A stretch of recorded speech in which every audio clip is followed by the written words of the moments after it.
Hello, this is my participation presentation reading 1. I'm Macy Ozymkowski, and this is my first prompt, foundations. So I will be explaining this to my younger self. The idea of context. Now, I know you might have some understanding of it, but let me explain it a little bit. Context is there to help people understand things. And if you're wondering what that means, you have to give context to certain things. Imagine you're talking about Captain America, right? But you're talking to a person who knows nothing about superheroes or Marvel or anything. You would have to give context about what Marvel is to explain Captain America. And everything needs context to understand. Think of it as you're talking to someone who knows nothing on a idea, and you just start ranting about some random fact about it. You have to give context behind the fact. Context is broken down is with text. Think of it like you're reading from your social studies book or whatever, and there is a little definition on the side to one of the words written. It's the context for the word that helps explain the bigger meaning in the book. Context gives information to make subjects clear. Next, culture. Think of what makes your family special. The traditions, the holidays you spend, those are what make up culture. Think of it as you're Christian, right? You celebrate Christmas and Easter, and you do certain things. You do certain traditions every year with your family for those things. There are certain people in the world that don't do those things. This is your culture. This is what makes up your culture. Cultures vary from all different places around the world. People have different religions. They eat different food. These things make up a person's culture. Certain things like religion, tradition, food, lifestyle, all makes up your culture. It's what makes you different, what makes your family, what makes the people that surround you different is culture. Communication issues. To explain this, we must explain communication. Think of it as talking. You're having a conversation with someone. This is a form of communication. Communication comes in all different ways. It can come from by text, call, or just yelling across the room. It's a form of communication. And to have communication problems is usually to not understand or to incorrectly understand. So say that you're having a conversation with someone and they don't understand whatsoever, or they hear it wrong and it comes out different. Say you are with your sister and you're yelling at her that there's ice cream in the fridge. And she has headphones in, the music's blasting, she can't hear you, so she's just like, what? And you're like screaming, and you finally scream loud enough, and she's like, well, there's tacos in the fridge. Like, no, there's ice cream. See, at first she didn't hear it, so she didn't understand what you're saying. Secondly, she heard it wrong, so it was a misunderstanding. These cause communication problems. There are other things that cause communication problems too, like just not listening. If you don't listen to what someone says, it's not a conversation. It's not communication. It's one-sided. Assuming what the other person will say. If you assume what the person will say, they have nothing, you just already have an idea in your head of what it is, and that you will never know what they truly are saying because you already feel like you know. Interrupting. If you interrupt a person, they'll never be able to get their word out. Communication is two sides, and both sides need to have an equal playing field to have a conversation. These cause communication problems. Okay, there are two vocabulary words I want to state: denotative and connotative. Now, you probably have no idea what these words mean, and you don't care whatsoever. Well, I will explain first. Denotative. Denotative is a fact of the word. It is the matter of fact of a word. Think of the word blue. You think of blue, you think of the color blue. That is what it is. Blue is a color. That is the denotative explanation of the color blue. It is the actual meaning of the word. Now, connotative is the emotional or like other meaning to a word that is not the matter-of-fact meaning. Say, think of the phrase, she was feeling blue. Now, blue in this sentence is to express sadness. So even though the word blue is just a color, here it means to be sad. This is the connotative explanation of the word blue. Denotative, fact, connotative, emotion, and alternate meanings. And those are my words. For the second reading prompt, we are going to look at the oral traditions of the world, starting with West Africa. Pardon my pronunciation of things, by the way. The Garat. The Garat was a position passed down in a family. They had an important role, and they were kind of like a historian. They would remember the things of the people, and they would share the things of the people. So, partly is that they'd send messages, and they'd have to have a wide understanding of the communities that they were sending their messages to. So, not only did they have to remember everything from the past and the present, but it was this very important role, just as this single person carrying the history and the present of this community or this place. Next, we're looking at Egypt. Egypt had this goddess, and they were named, pardon my translation, Mayat. Mayat was this goddess that you would see before the afterlife. You would see them once you died. And they held this scale of judgment over you. And it would basically determine if you were good or you're evil and send you to the appropriate afterlife of which you were sent to. So because of this, they had these rules. They were the 42 rules of Mayat, and this was basically the determining of who was good, who was evil, etc. But it was also very classist. So there was kind of this idea that there was a nature to things, and that people followed this nature, and part of that was the hierarchy. So people from a higher status would go to school and they'd learn these 42 rules of Mayat, and then they'd go and they'd teach it to everyone else. And this was kind of the idea, is that they stuck with these rules, and there was a way to do things, and it was all based off of this goddess. So that was in Egypt at the time. Next were the politics and philosophies of China at the time. So China this was during a time of like very war, and like that caused a lot of fear and anxiety of the people. So politics decided to use this, and this is a form called sensationalism. Sensationalism is basically where media or a form of power would say a certain like piece of a story and make it very big and like base their entire idea off of this, like, so basically to radicalize the people. So they would tell a small part of the story and they make it seem bigger than it is, and they kind of use that to control the people at the time. And so the Chinese philosophers they decided to make two other things to kind of stop this. That was Taoism and Confucianism. Now, Taoism and Confucianism were the philosophy to state the things that were needed, like only the things that were needed. It's a minimalistic idea to only talk about what is true and what is needed, to say what you need to say in the simplest form so it could be easily understood. And this was kind of to combat sensationalism, which was pretty smart at the time.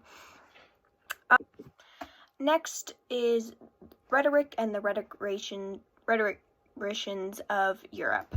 Rhetoric was kind of a strategy to persuade and communicate. So it was a persuadeful way of communicating with people.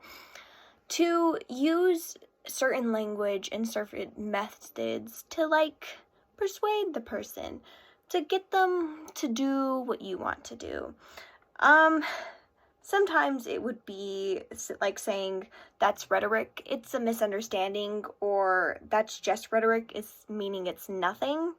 So it has often terms for it, but there was rhetoricians who would use their studies, and they were kind of teachers of such. They would teach people language. They would teach politicians how to persuade a crowd. And they used language to kind of get what they wanted. They kind of had this idea that from Pluto's view, they kind of had this idea that, like, I will tell you what you want to hear so I can get what I want. They had this strong belief that people were all different. So if you realize that difference, you could get someone to do what you wanted. Aristotle defines rhetoric as the ability to find the available means or the available methods of pursuing without giving context. And basically, the idea of persuading someone is not exactly manipulative, but many people were using it to be manipulative at the time. They were using words to convince others to do what they wanted, and that was kind of the idea of the rhetoricians.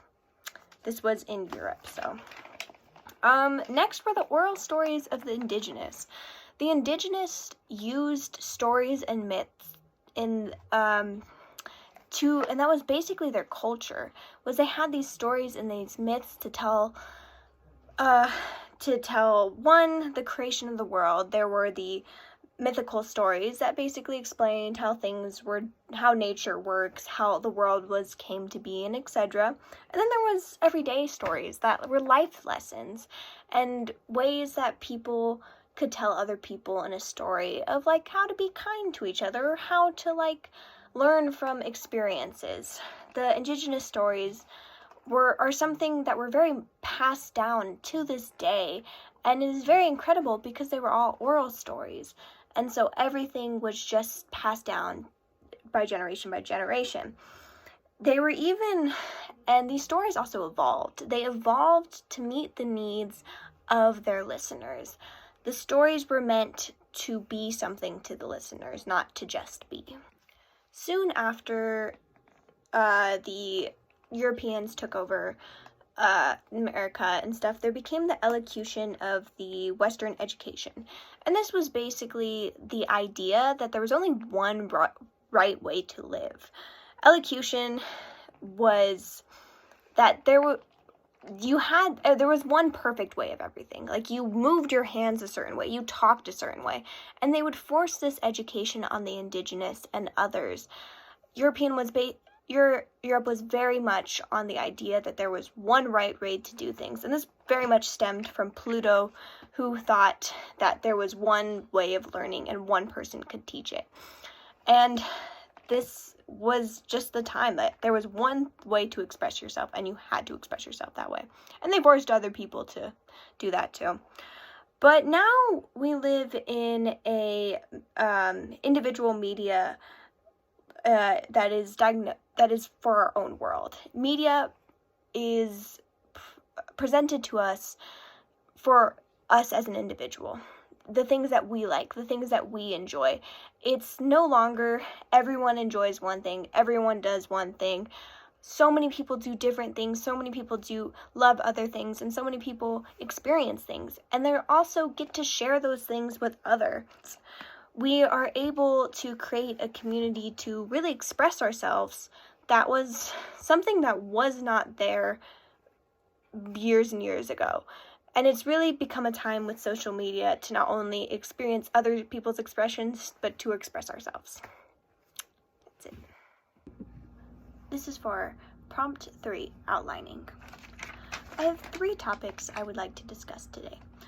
First, I'd like to discuss the false news on the internet. For some time now, false news has been spreading around the internet through many means, through social media, news platforms, etc. All these different collective stories coming together and creating a mass depiction of false storylines. One of which is Flat Earth. There are many flat earthers around the globe, pardon my pun, but who believe that the Earth is not in fact a sphere, but is a flat line across the world. Now, surprisingly, many people believe in this, and it mostly stems from false media. Kind of a sense that, like, maybe it's the government lying to us, but there's so many different conspiracy on conspiracy that people have reached this idea that the world is flat, even though much science says otherwise. My second topic is the topic of anime. Newer generations, younger generations, have found a liking in anime more than previous generations before them. It is not only trending, but is very popular, with many people watching a lot of these Japanese animations. But I like to talk about what I think is the most influential and entertaining out of them all. One Piece. One Piece is an anime that's been going on for over 25 years, and is just one of the most entailing storylines you will find out there, and that if all anime fans or even other fans should look into this amazing story that's coming to an end soon. And for my final one is the popularity of books. In recent years, books have become to gain an even more popularity, even though to decline over the years with interest in other medias. The reason being is because of BookTok, which is basically TikTok's side of YA books. Younger generations are now taking an interest into reading, surprisingly, and this all stems from people from TikTok reviewing and giving different books that they enjoy for other readers to listen to. It has become more of a relevant thing in the younger community that has been rapidly declining, and so now YA books, young adults books, have been rising in upcline in prices. Well, not in prices, but in popularity, and continuing to go from there. Now, I would also like to talk about the differences between a preparation outline and a speaking outline. Now, a preparation outline is basically a outline that organizes your speech into full sentences for a person to be able to understand and successfully remember important parts about their speech. Now, a speaking outline is the same, but instead of using full sentences, they use key words. Now, a preparation outline is really helpful when trying to memorize a speech as a whole, but a speaking outline is really easy to just help your brain kickstart with keywords to understand a speech during the moment, during the point of giving a speech. With just those clear keywords, the person giving the speech is able to remember what they need to. Reading prompt for delivery. I was thinking to myself when I was walking down the street at night at LA after a wonderful event that was going down at a local little theater, that when I walked out and it was now nighttime where I'd walked in and it was midday, it was still as bright, maybe even brighter than it was then. And I thought to myself, as I was looking out into the street lights, that the bright lights of LA never seemed to fade away. And I was like, wow, you're poetic, Macy. But not funny enough, I was thinking how beautiful. I know not everyone's into artificial light, but I quite enjoy the sparkling, twinkly lights that illuminate the dark streets. Personally for me, but that's just me. On another topic, I would like to discuss a age-old conversation. Star Wars or Star Trek? You're like, age-old. That's like, no. It's like, it's pretty old for me, but that's besides the point. Star Wars and Star Trek. They're often compared, but surprisingly, they're very different. Now, of course, they're two sci-fis that take place in space, but besides that, there's not much they actually have in common. Star Wars was a very action-packed, theatrical movie, and it had a plot that was just very strong, at least for the first three movies. Say what you will about the prequels, sequels, we're focusing on the OGs. had a very strong plot throughout, and it just had this very heavy and strong aura to it, I would say. And Star Trek, though, it was a TV show. First, to start off as a difference, it was a TV show, and it didn't have high of a budget, so it was more focused on, like, the problems of the person. Like, it was a lot like Twilight, you know, it always had a different story to it. It was very much more based off of the crew's mental state. It wasn't very action as it was more of a mystery. It was closer to a noir than it would be anything else. It was very much the mysteries of space. It was kind of like a space cowboy, if we're being honest, where Star Wars was a theatrical, action-packed movie. And it always surprises me how we compare these two, even though they're so different. Just because, like, the basic font is there, if you dissect it, they're completely two different things. So I was thinking about that. And finally, I would like to discuss a controversy right now. So woke M&Ms are back. The brown M&M got her boots back, but is apparently a lesbian. And now there is a new plus-size purple M&M who is obese. Now, if you're looking at me like I'm crazy, these were words said by a Fox News reporter in recent, which has caused an uproar on the recent feminems, as they say. A lot of controversies have been going down with our girlies that are M&Ms, and it has gone as far as they're no longer going to be having M&M mascots. So goodbye to your childhood little candies, because now it's going to be a person.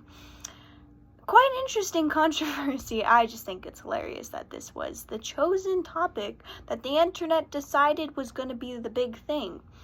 But I'd like to hear everyone else's ideas on the M&M controversy.